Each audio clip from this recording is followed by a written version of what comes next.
Sejam bem-vindas, sejam bem-vindos a esta sessão especial do Seminário Internacional de Estudos Globais.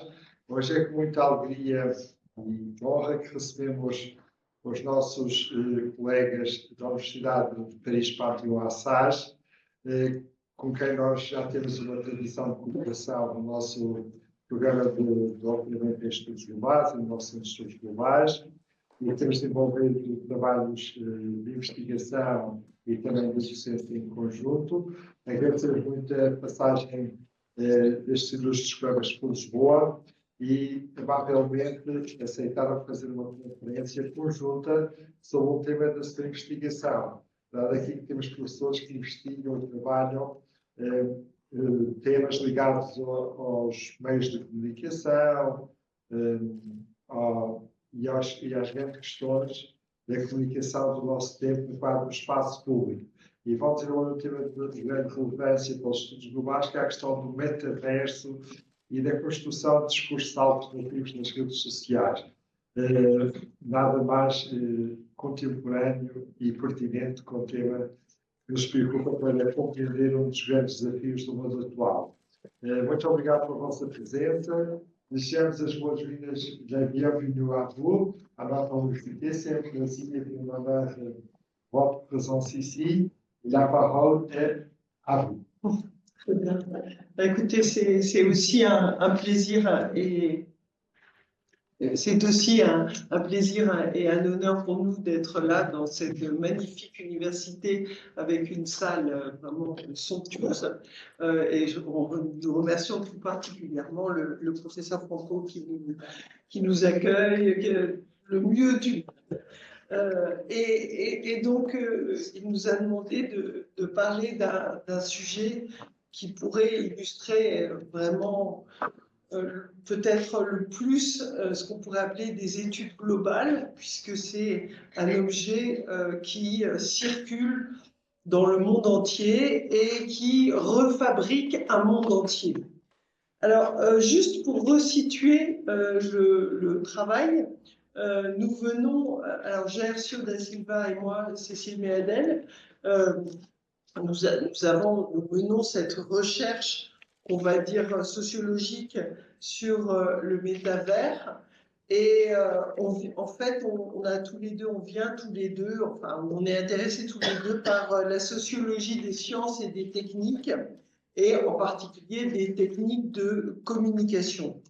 Alors, juste un petit point à côté, c'est que j'imagine que c'est la même chose au Portugal, mais dans l'Europe de la science et de la recherche, on est de plus en plus appelé à travailler par projet, et donc soit pour avoir des financements pour nos recherches, soit pour avoir des postes. Et en 2022, il y a 2 ans, donc, il y avait ce phénomène numérique qui émergeait et dont les potentialités, les promesses semblaient absolument immenses, puisque le métavers était appelé à constituer un nouvel espace pour toutes sortes d'activités professionnelles, touristiques, médicales, de loisirs, tout ce qu'on voudra, semblait pouvoir se déployer dans le métavers. Et nos pouvoirs publics, notre gouvernement, craignaient de rater le nouveau web. C'est comme en culture, on a toujours peur de rater le prochain phénomène. Donc, on a lancé des projets sur le métavers. Ça a connu quelques aléas, mais on n'a pas eu le poste, mais on a eu un gros contrat de recherche sur la question des industries créatives et culturelles et le métavers.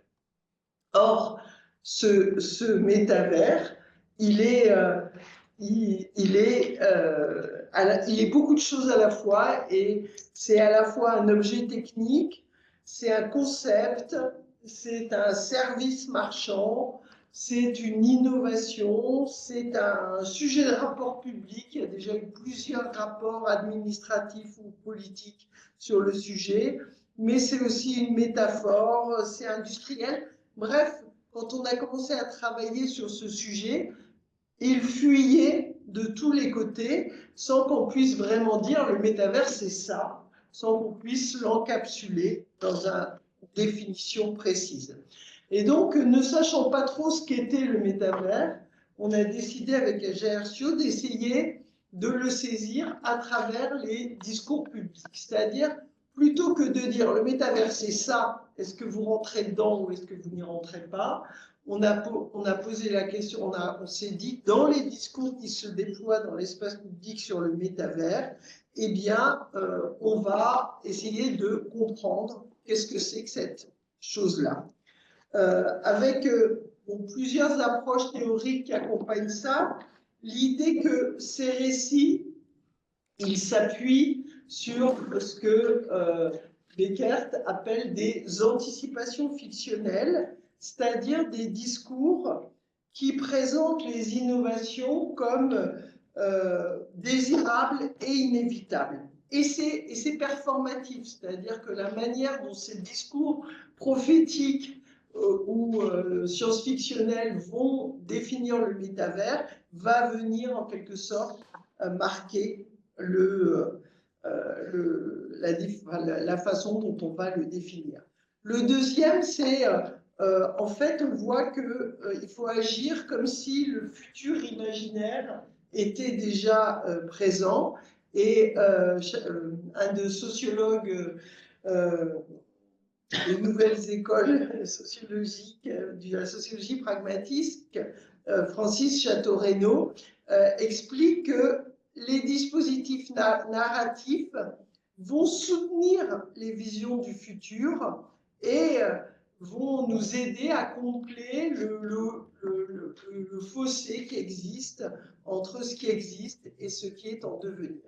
Et la troisième notion sur laquelle on s'appuie, c'est la troisième notion sur laquelle nous nous appuyons, c'est la notion d'objet frontière de Listar, qui nous aide à comprendre ce qu'est le métavers, parce que c'est un objet frontière, pas parce que ça dit le vrai, c'est que ça nous oblige à voir quelles sont les recompositions des acteurs, quels sont les espaces communs, comment ils se confrontent, ils s'autodéfinissent, etc.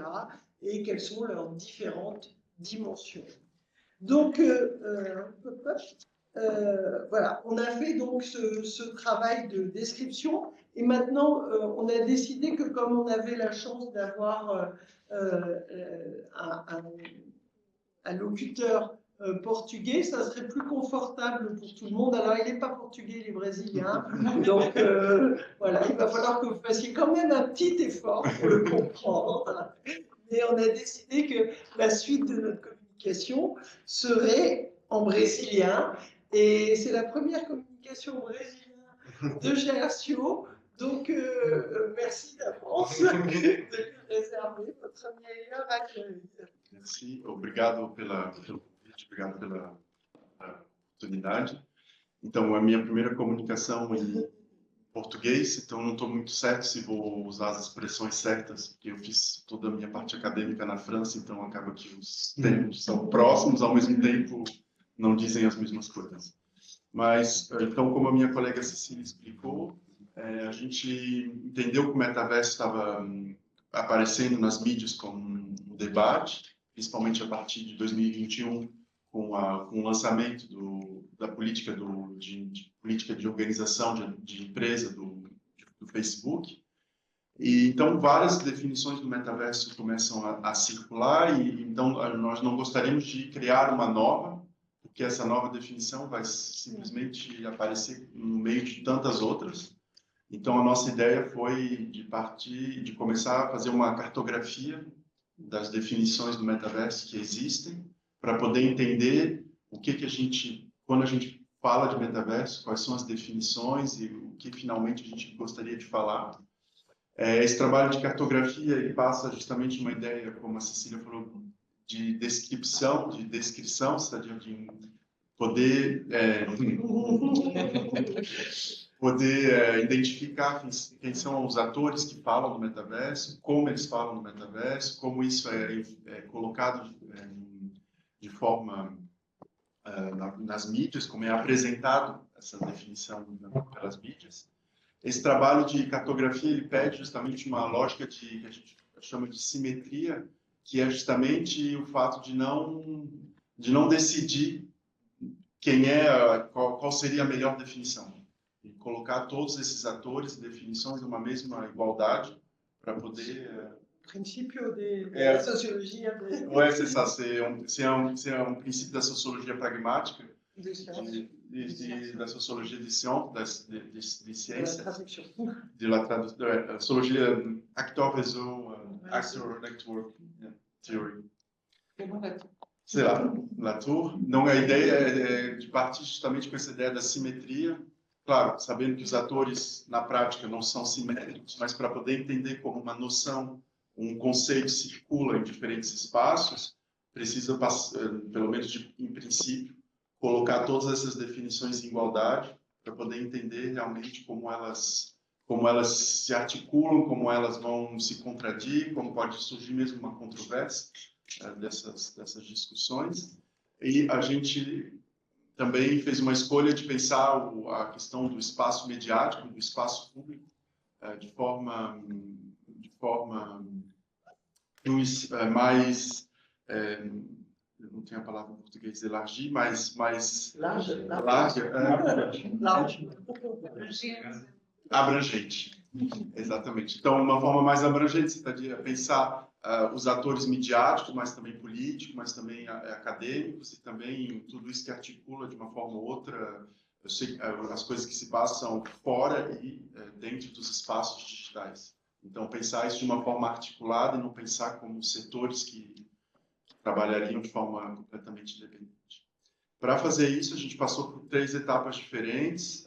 Uma primeira de extração e de tratamento dos dados, que a gente gostaria de analisar. Em seguida, um tratamento automático, que a gente fez usagem de um software, de um programa, para fazer um tratamento automático. E, em seguida, passa justamente por uma leitura, por mais que a gente use um tratamento automático de dados, precisa realmente ter um tratamento humano de leitura, de entendimento do que é falado nos artigos de imprensa, no Twitter, no podcast, no YouTube. Então, para poder construir a nossa análise. Para a extração e tratamento dos dados, a gente usou diferentes bases de dados. Uma base de dados que se chama Europress, que é uma base de dados que regrupa na França diferentes mídias, principalmente mídia escrita, imprensa, né? Então, a gente consegue fazer uma busca nessa plataforma usando uma palavra-chave e sem colocar limites de tempo. Ele vai buscar o mais longe que ele pode na base de dados. Então, tem diferentes imprensas. A gente fez um foco mais imprensa francófona, mais especialmente francesa. Em seguida, a gente também fez algumas fez pesquisas em bases de dados acadêmicas para poder encontrar artigos e publicações e relatórios que falem do metaverso. E, finalmente, no Instituto Nacional do Audiovisual da França, eles têm uma base de dados de rádio, televisão, programas de rádio e televisão, e depois, desde 2014, eles também têm uma base de tweets e publicações de YouTube. Então, facilita porque tem uma base de dados bem constituída e a gente tem uma palavra-chave que é bem centrada, porque metaverso, geralmente quando você faz uma pesquisa nessas bases de dados, a chance de encontrar um documento que não faz referência ao metaverso é muito baixa. O único caso que a gente encontrou foi um canal no YouTube que era uma astróloga, que pensava mais na parte metaverso como religiosa, ou alguma coisa religiosa. Então, foi a única erro, entre aspas, que aparece, é uma palavra-chave bem... Então, a gente constituiu um corpus, dados, né, uma base de dados com mais ou menos 22.500 documentos, entre publicações que são feitas no Twitter, então, publicações que são feitas de maneiras mais reativas, mais curtas, menos estruturadas, até publicações bem mais estruturadas, como artigos de revista acadêmica.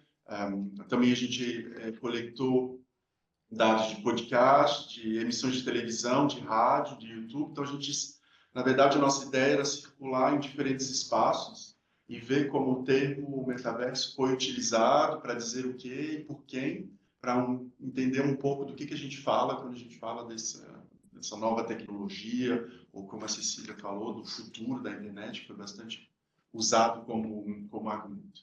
Então, a gente teve mais ou menos esses 22.500 mil documentos. Claro, para poder analisá-los de forma conjunta, a gente reduz todos eles no formato de texto. Então, por exemplo, é a transcrição do que é dito no vídeo, que a gente analisa, é a transcrição do podcast que a gente analisa. Então, não é nem a imagem, e nem... Não é a imagem, não é de forma concreta o conteúdo, mas o conteúdo transformado em texto. Isso eu acho que também é importante para saber o que a gente analisou. Então, a gente transformou o que não era texto em texto para poder comparar. Então, essa é mais ou menos a distribuição da base de dados. Então, a primeira recorrência do termo metaverso que a gente conseguiu recuperar no espaço francês, na imprensa, em 2002, e que vai a gente conseguiu coletar até o dia 31 de janeiro, até o dia 31 de dezembro, desculpa, de 2023, e faz perceber que no momento o Facebook faz o anúncio da mudança de nome, é um momento que começa realmente a aumentar consideravelmente o número, né, de menções do metaverso nos diferentes espaços. 2022 é o ano que a gente encontra 12.500 documentos ou menções do metaverso nessas diferentes bases de dados. E o que a gente vê é que a partir de 2023, começa então a reduzir, e a gente acredita que é uma tendência para o ano 2024, enfim, porque teve esse momento mediático muito forte em torno do Facebook. O que é interessante é que então, a imprensa é uma das primeiras, o termo metaverso nesse momento é usado para falar mais de mundo virtual do videogame, e então para falar, por exemplo, de Second Life, como um mundo virtual e um metaverso. E o que é interessante também é a gente imaginar que no que a gente chama de expert, então os relatórios e os artigos acadêmicos, e é interessante ver que na parte acadêmica é muito mais constante no tempo a presença do metaverso, e que mesmo o que a gente pode imaginar que a atividade, a produção de mídia de uma empresa americana não vai ter um impacto na pesquisa, a gente pode ver que, no caso do metaverso, a gente passa, por exemplo, de 12 artigos em 2021 para 137 em 2022, quer dizer, tem um aumento bem considerável do número de artigos.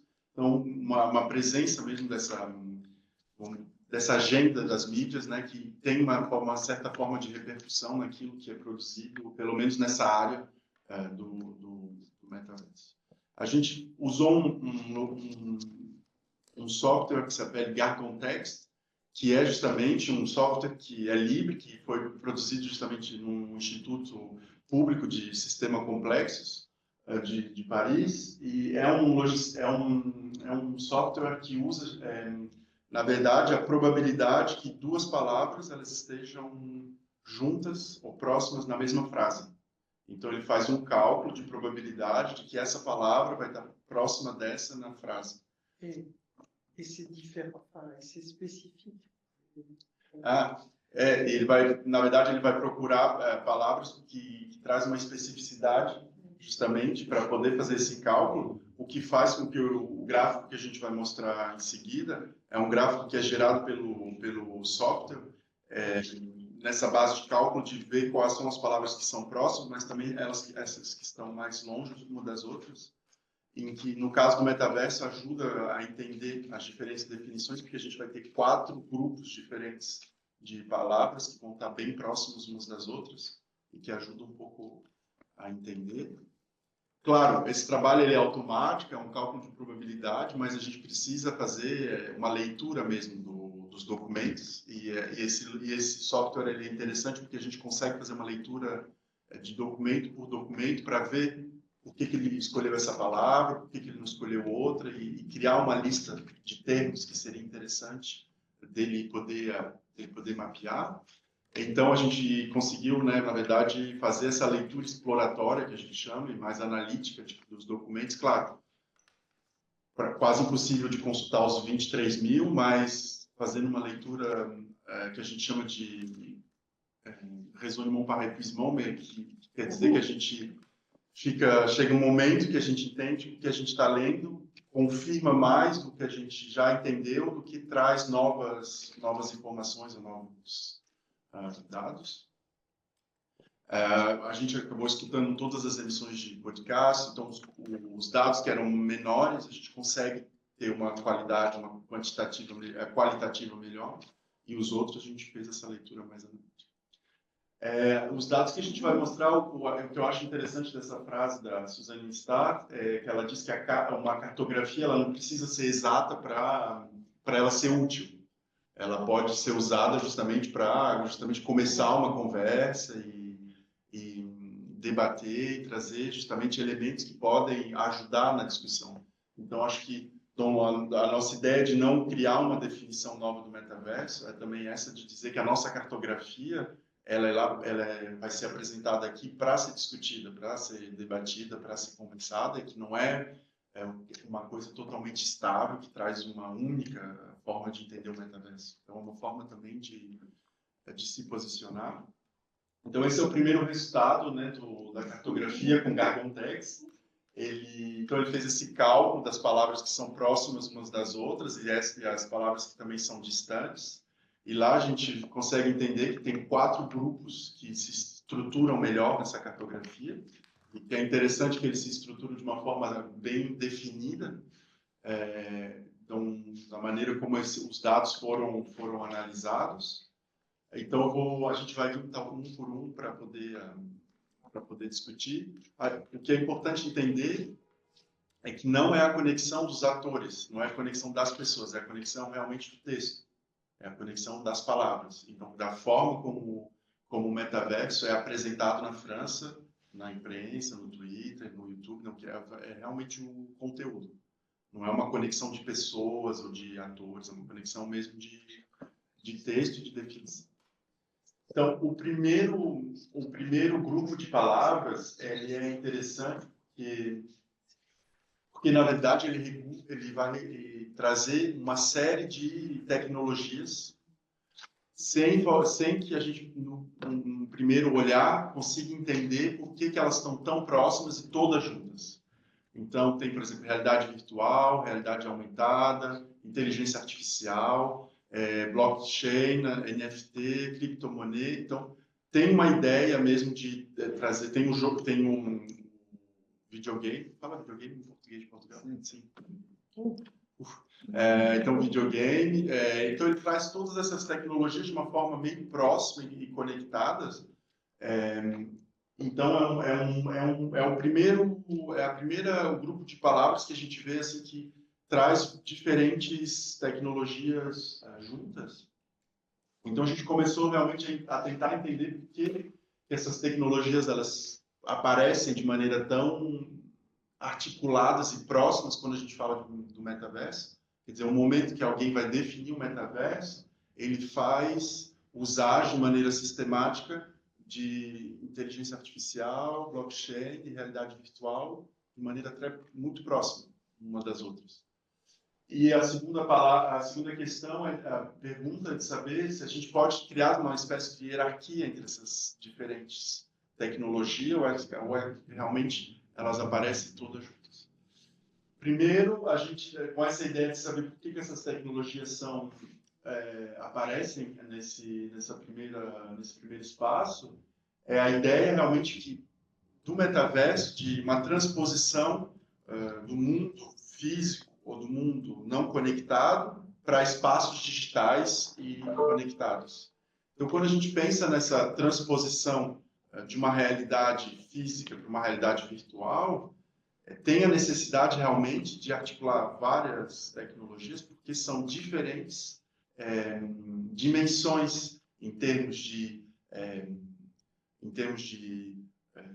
poder olhar, em termos de poder sentir, em termos de poder se estabelecer no espaço. Então, a gente precisa de várias tecnologias para recriar realmente esse espaço virtual. O espaço virtual ele não pode ser uma coisa totalmente nessa ideia do metaverso que circula.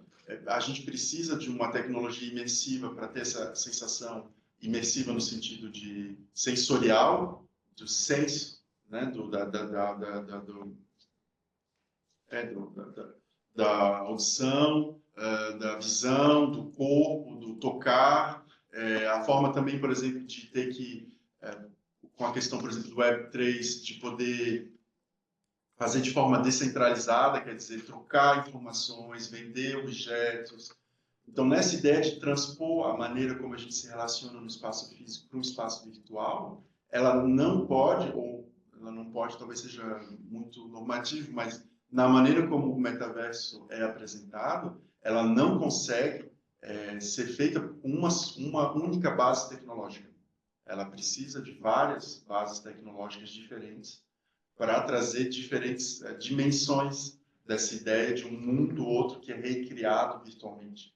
Então, a gente precisa da inteligência artificial, precisa da questão da internet descentralizada, precisa da realidade augmentada. Então, são várias tecnologias que não conseguem, no caso do metaverso, ser apresentadas de maneira distinta, porque a gente está criando uma coisa realmente muito complexa, que é fazer com que a nossa realidade aqui exista numa realidade virtual. E, na sequência, se a gente consegue criar uma hierarquia entre essas diferentes tecnologias, o que a gente consegue, por enquanto, ver, porque, como a Cecília falou, é um programa de pesquisa recente, é que tem duas tecnologias que são estruturantes nessa ideia. Uma, que é a ideia do espaço. Então, a ideia, por exemplo, do 3D, mas também da realidade aumentada, mista e virtual, como a ideia do espaço. Então, de recriar realmente a presença do corpo, o fato de poder caminhar, o fato de poder estar num espaço, num lugar. E também tem uma base tecnológica que é a da blockchain, da criptomoeda, que é pensada de uma maneira geral como Web3, porque essa ideia realmente do descentralizado, que marca mesmo essa ideia, por exemplo, de poder criar um objeto e vender esse objeto, e esse objeto ser raro, esse objeto ser autentificado, esse objeto ser único. Então, a gente tem essas duas bases tecnológicas que estruturam o debate do metaverso. Tem uma comunidade que vai defender o metaverso como unicamente a realidade virtual. Tem outras que pensam o metaverso como espaço descentralizado.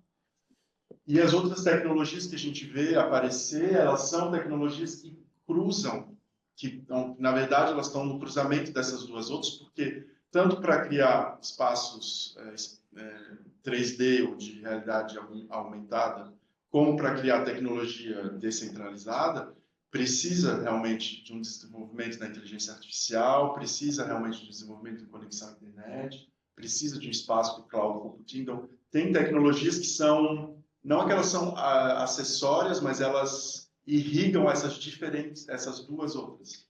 Então, para construir essas duas outras, a gente precisa de outras tecnologias. Então, são camadas de complexidade que tornam realmente a apresentação do metaverso complicada. Essa é a parte que é a parte mais tecnológica da apresentação do metaverso, pensar realmente essas duas bases tecnológicas como, no momento, centrais. Um segundo grupo que discute o metaverso é realmente um grupo das empresas do digital, as grandes empresas do digital como Google, Apple, Microsoft, Amazon, Samsung, Sony,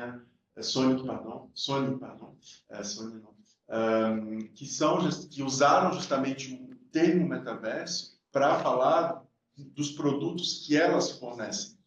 Então, elas não, nesse momento, nesse grupo que aparece aqui, o metaverso ele não é essa base tecnológica, ele é apenas uma forma de discutir a atualidade industrial dessas empresas. Então, mostrar que essas empresas produzem tecnologias parecidas ou se interessam pelo que está sendo desenvolvido, discutido, etc. Então, o metaverso ele serve para esse grupo aqui de empresas como uma desculpa para falar da tecnologia que elas mesmas estão desenvolvendo em outros setores. Então, o metaverso ele pode ser essa composição de diferentes tecnologias, mas ele pode ser também um elemento de discurso, um elemento de debate que as empresas do digital vão usar para mostrar o desenvolvimento de software, o desenvolvimento de óculos, o desenvolvimento de tecnologias. No caso da Apple, o que é interessante é que a Apple ela recusa a usagem da palavra metaverso. Então, também lá ela usa esse fato de recusar o metaverso como uma forma de falar do que ela faz tecnologicamente. Um terceiro grupo, que é mais definido, é também um grupo que vai definir o metaverso como um espaço do mundo virtual do videogame. E lá, para essas empresas, para essas plataformas, o metaverso ele é uma continuidade do que é feito atualmente no mundo virtual do videogame. Então, para um terceiro grupo de pessoas, ou de discurso, o metaverso seria uma continuidade do que já tem sido feito pela indústria do videogame, com programas como Second Life, com programas como The Sandbox, com programas como Fortnite, Decentraland, que são plataformas que existem, que têm utilizadores hoje, mas que na origem vem da indústria do videogame, e que então o metaverso ele aparece também como uma forma de fazer uma referência a essas empresas, a esses espaços do videogame. E o que é interessante aqui é que tem, na verdade, dentro desses elementos de discurso, tem uma ideia que esses mundos virtuais do videogame, eles são como proto-metaversos. Quer dizer, uma ideia, um projeto, um começo que ainda precisa ser melhorado, que precisa avançar, que precisa continuar para poder chegar nessa ideia de metaverso, mas que já demonstra uma forma justamente de existir coletivamente e virtualmente dentro de plataformas que vão usar justamente o videogame como língua, como gramática, como forma de estruturar o discurso e as práticas dos utilizadores. Então, são plataformas que têm um número de de usuários bem consequente. Então, elas aparecem nessa cartografia também como um exemplo.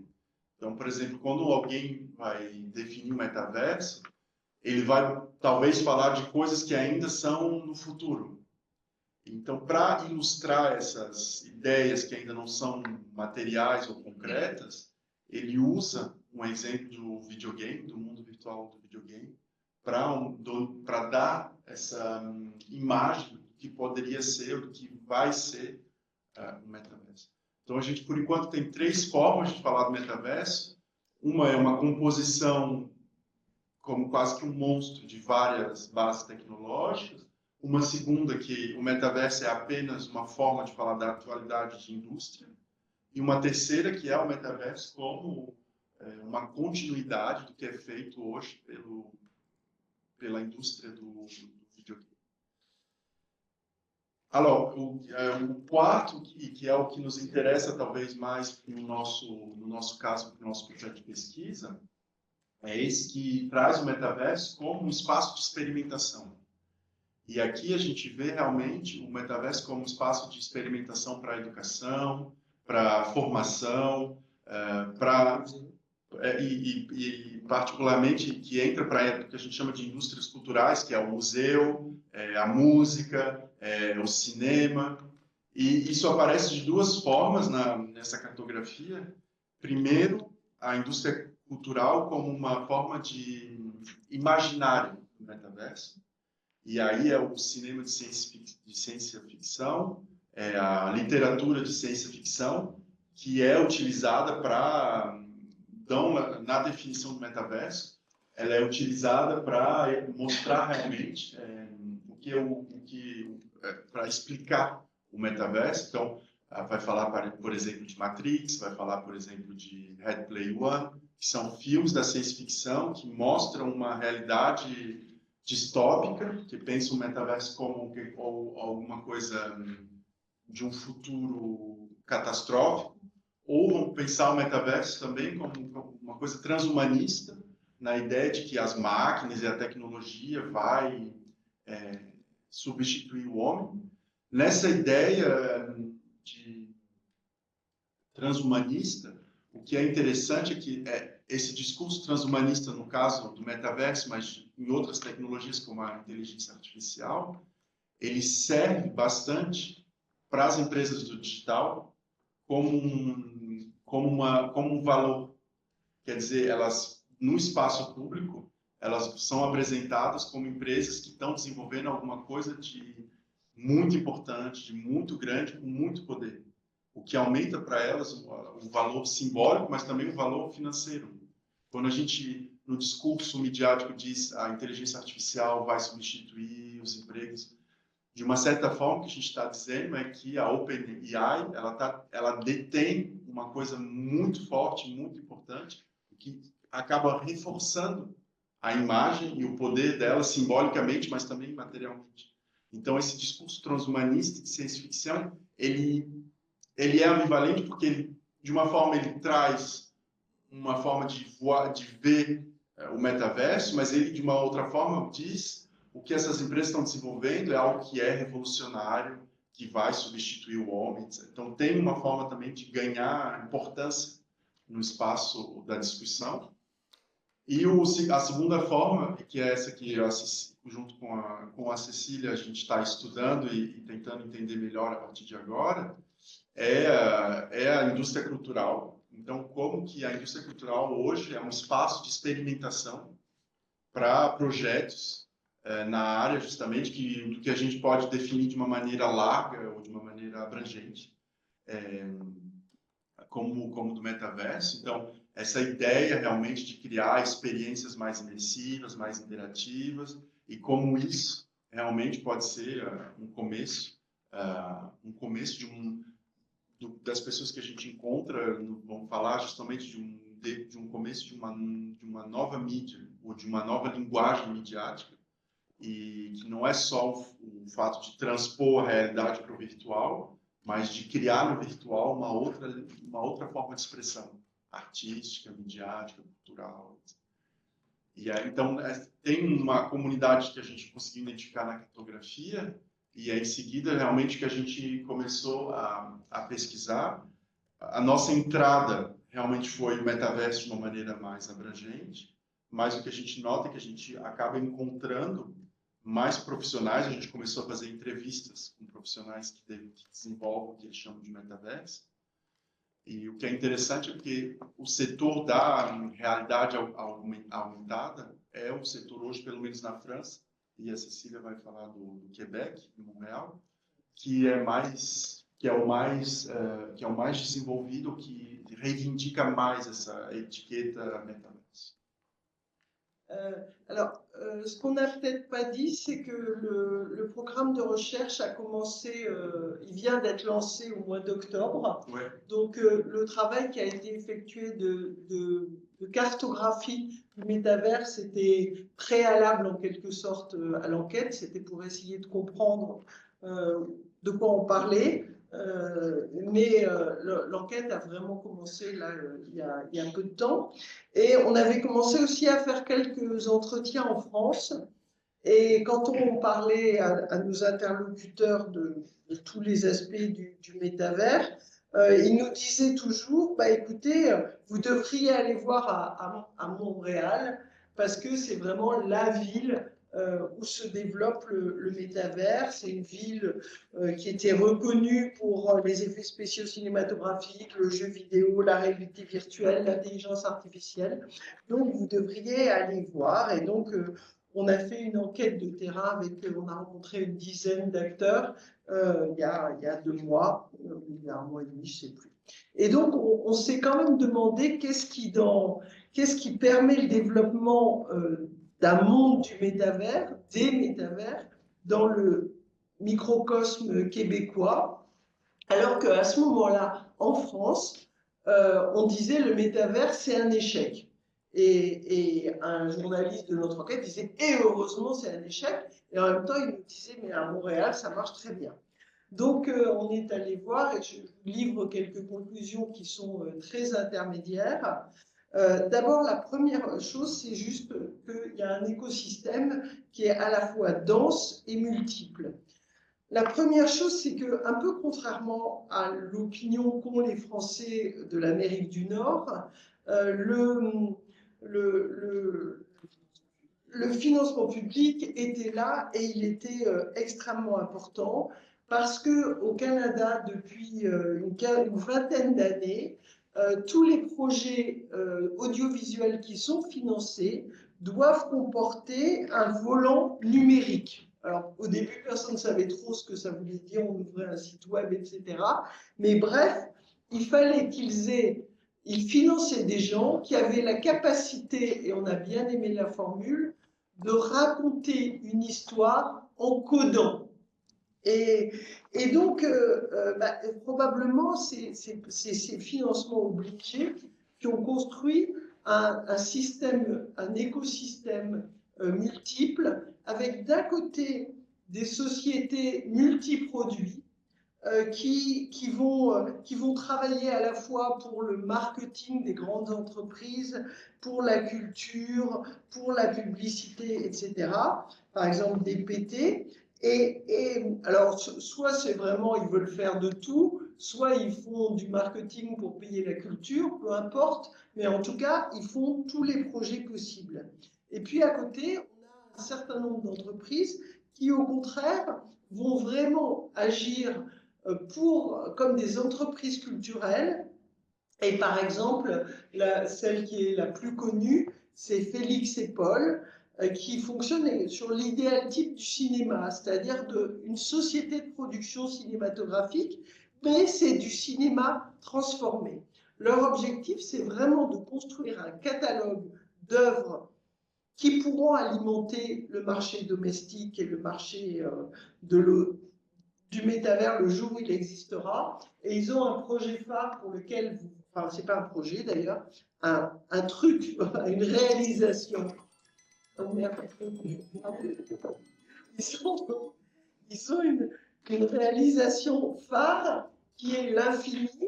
Et ils ont travaillé avec la NASA, ils ont installé tout un système de caméras dans la station spatiale internationale et ça permet de faire une visite immersive de la station, mais c'est pas présenté juste comme une visite guidée, c'est vraiment présenté comme une œuvre avec un scénario avec des parcours, enfin c'est réalisé vraiment sur le modèle du cinéma. Alors cet écosystème en fait, il est quel que soit le type d'entreprise, il est au centre d'un réseau très dense et diversifié d'acteurs avec une grosse multiplicité de partenariats. Et alors, ce qui nous a frappé aussi par rapport aux industries culturelles, c'est la présence très forte de la R&D, la recherche et développement. C'est-à-dire que le développement technologique, même dans les entreprises qui se présentent comme artistiques, il est au cœur de leur dispositif. Par exemple, pour prendre toujours le même exemple, Félix et Paul, ils ont carrément construit le système de caméra pour un de leurs projets parce que ça n'existait pas. Donc, ils ont vraiment fabriquer les caméras qu'il leur fallait. Avec évidemment un point clé, qui est le point d'interrogation de tout le dispositif, qui est la distribution. Comment on distribue ces produits? Le système, la distribution domestique, pour le moment, est encore de l'ordre de l'imaginaire, mais il faut des salles spécifiques. Alors, est-ce qu'elles vont acheter, comme le faisaient les frères Pathé il y a combien d'années, il y a 100 ans, des salles de cinéma, ou est-ce qu'ils vont investir dans des salles de cinéma, etc. Ça, c'était notre premier point. Le deuxième point, c'est que finalement, c'est un produit qu'on ne nomme pas. C'est-à-dire que ils nous disent à la fois, on est en train de construire un médium. Quand on leur dit c'est quoi le métavers, ils nous disent on est en train de construire un médium avec des codes spécifiques, avec un langage adapté. Mais quand on leur dit mais comment vous appelez votre production là, l'infini c'est quoi ou autre chose c'est quoi, bah il y a comme un blanc et ils nous disent bah je sais pas, on fait des contenus innovants, immersifs, etc. Mais en fait, ils mettent des choses très, très différentes là derrière. Donc, c'est vrai que le marché est en construction, il n'est pas mûr, et ils sont en train d'investir et d'investiguer pour essayer de comprendre vers où on peut aller, avec une question clé qui se pose dans les médias depuis longtemps, qui est la question de l'interactivité, un mot qui fait un peu vieillot, mais qui pour le moment est plus une promesse qu'une réalité. Et pour ça, on voit émerger, vous l'avez évoqué, on voit émerger des professionnels qui justement sont à la fois capables de créer et de coder, qu'on a appelé en attendant mieux des créatech, qui ont cette sensibilité artistique, mais qui savent parler avec des développeurs informatiques et qui anticipent, troisième point, ils ont une sensibilité artistique, ils collaborent avec des développeurs informatiques et ils ont l'aptitude à anticiper l'expérience utilisateur. Je crois ça peut servir un peu de conclusion parce que je crois les conclusions qu'on a retenues sont celles que j'ai amplement développées, c'est-à-dire c'est un objet multidimensionnel, c'est avant tout actuellement un terrain d'expérimentation qui part dans des directions qui peut-être convergeront mais peut-être vont totalement diverger, avec des industries qui sont prêtes pour explorer tout ça, et quand même de nouvelles formes de langage et des compétences particulières. Voilà. Donc, une exploration sur une expérimentation d'un métavers qui est pour le moment une promesse dans les industries culturelles. En tous les cas, c'est tel que vous l'avez décrit. Alors, moi, je retiens plusieurs aspects dont je souhaiterais en discuter avec vous, sachant que, bien évidemment, ceci fait l'objet de questions, hein, et puis parfois de commentaires. Donc, pour les questions, déjà, sur la présentation que GASO a pu faire, sur la manière de se saisir à travers une cartographie de ces nouvel objet, qui est aussi un objet de débat, qui peut être aussi un problème public, hein, qui est un peu traité comme si c'était une question publique, et à travers les interrogations qu'il a pu faire, dont il a pu faire l'objet, à travers une presse qui est, finalement, il y a la presse écrite, qui est un peu l'espace public traditionnel, qui est celui vers lequel on se tourne en premier. Il y a aussi d'autres espaces publics plus pluriels, avec des nouveaux dispositifs de discussion, hein, donc Twitter par exemple, hein, qui est un autre mode de communication. Il y a également tout ce qui est audiovisuel, avec aussi par exemple l'émergence d'une nouvelle forme de communication et puis de réception, hein, de l'information, qui est par exemple le podcast.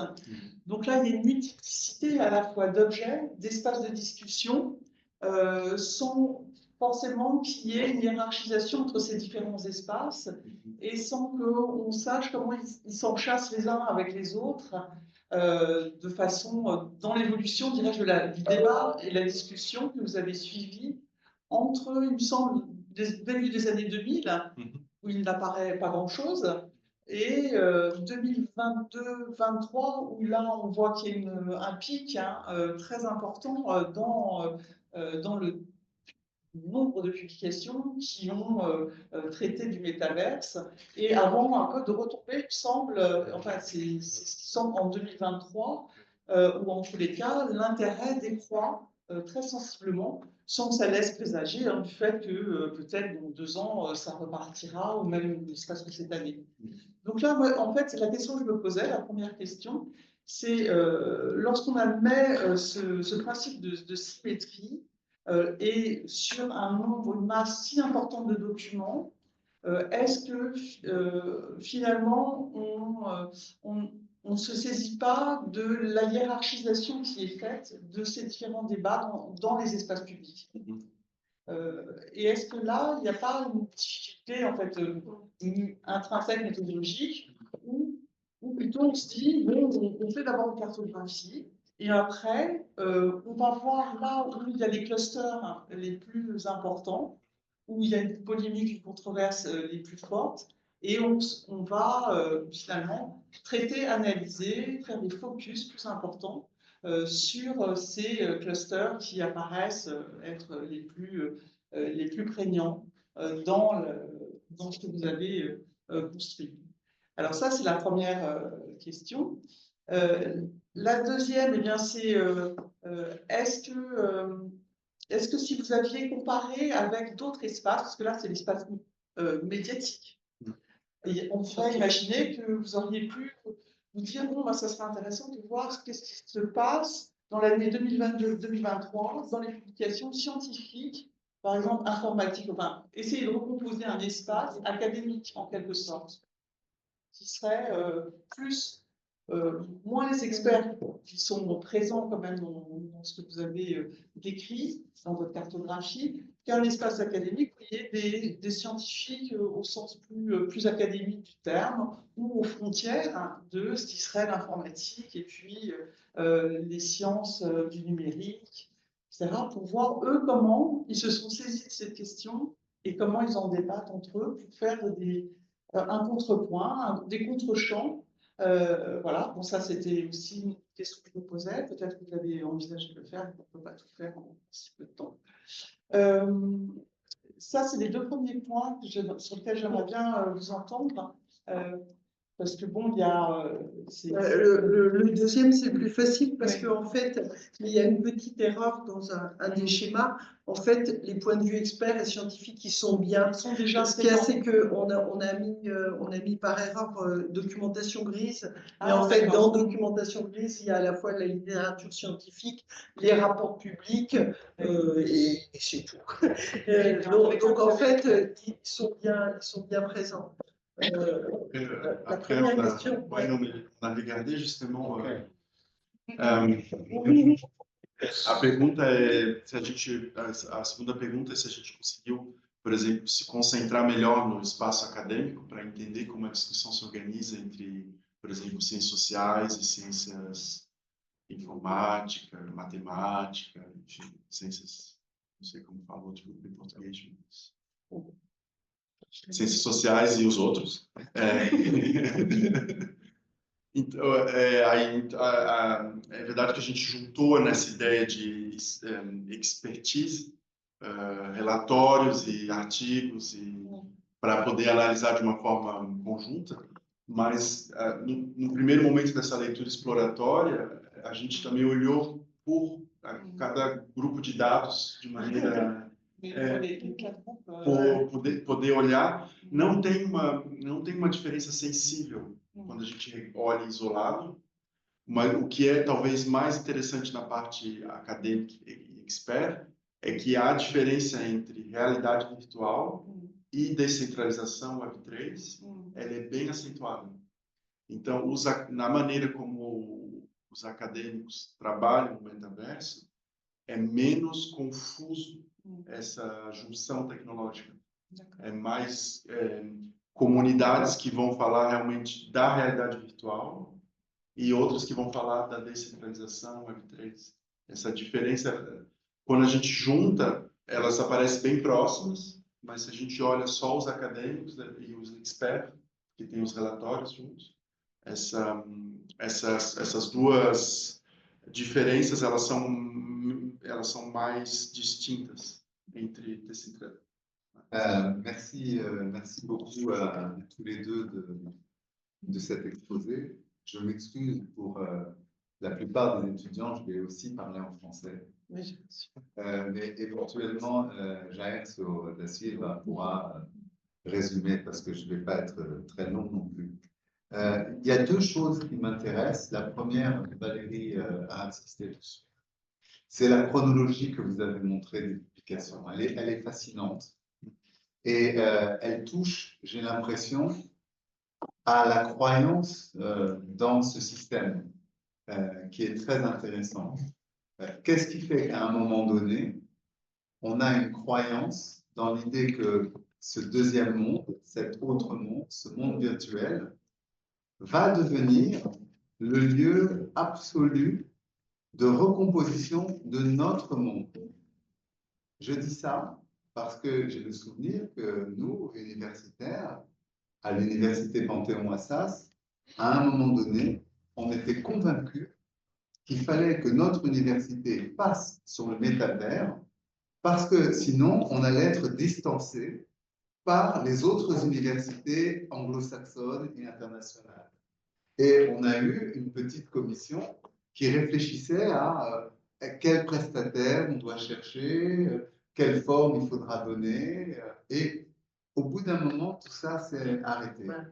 on a fait, ça s'est arrêté parce que on a fait une démonstration de ce que ça pouvait faire un métavers, par exemple, pour un forum d'étudiants où on leur présente les formations. Et on a estimé que c'était encore très malhabile et que ça ne répondait pas au degré d'échange et d'interactivité qu'on attend. Je pense qu'au Portugal aussi, vous avez des forums où vous présentez vos formations, les entreprises, etc. Et on échange et on se rencontre et on a trouvé que c'était encore très maladroit, très loin du compte. Je ne sais pas si tu te rappelles. Oui, mais c'est ça que je trouve intéressant dans votre recherche, c'est qu'on voit ceux qui ont la croyance, ceux qui pensent que l'avenir est là et que donc il y a quelque chose à faire comme un investissement. Donc je trouve que c'est fascinant et je pense que quand vous allez analyser le contexte de ce tableau qui est une courbe, voilà, exactement, vous allez trouver éventuellement des facteurs extérieurs qui expliquent ça. Des facteurs intérieurs. Et intérieurs aussi. Est-ce que peut-être tu peux à la fois résumer et répondre? Oui, a questão, a pergunta é a partir de qual momento a gente acredita e passa a existir uma crença coletiva de que a gente vai viver nesse mundo virtual e que esse mundo virtual é o futuro. A partir de qual momento a gente começa a acreditar que isso vai ser o projeto de futuro e então começa a construir isso de uma forma coletiva. Então a pergunta é de saber como é que a gente constrói realmente esse projeto coletivo de futuro, imaginando que o futuro vai ser o metaverso. Então a partir de que momento o metaverso entra no nosso imaginário coletivo como sendo uma possibilidade de futuro.